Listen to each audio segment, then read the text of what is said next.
Hey, good morning, everyone. Monday, day 8 of my getting up early.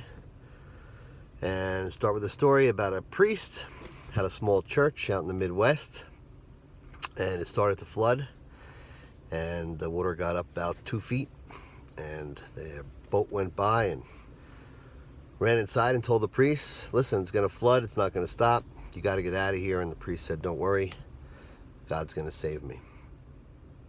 Refused to leave. The boat took off.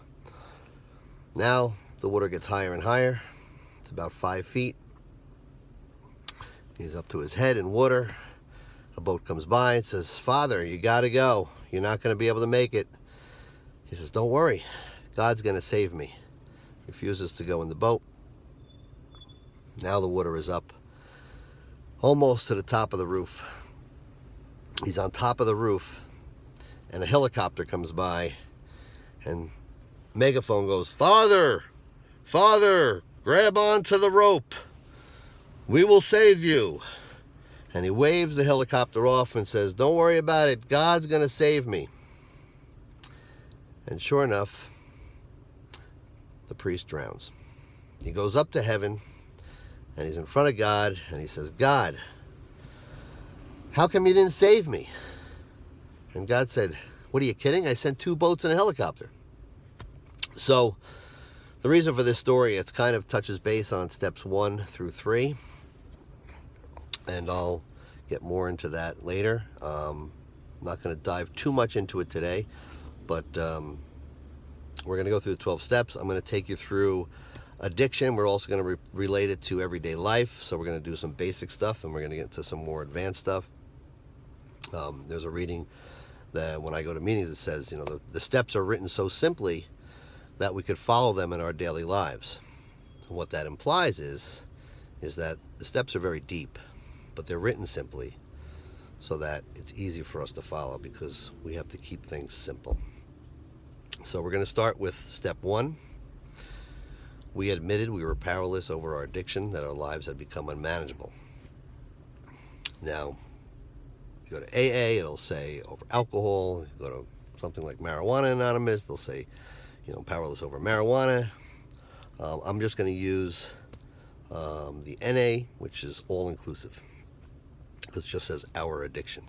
And if you notice on how it's written, first of all, the first word is we. And that means I can't do it alone. I need other people. The second word is were, which means in the past tense, which means I'm no longer powerless over my addiction. I should say we are no longer powerless over addiction. See, I of myself have no power over my addiction. But together, with a group of people, we gain the power. So we admit our powerless and we gain the power. Anyway, I'm going to focus on spiritual principles.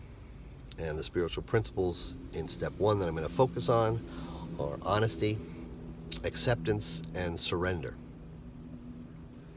And this is the most important step, especially if you're an addict, because it's the only step that you really have to get right. The other ones you don't have to get perfect, but this one you kind of do. The minute you think you're not powerless over your addiction, you're going to go back to it. So it's very important.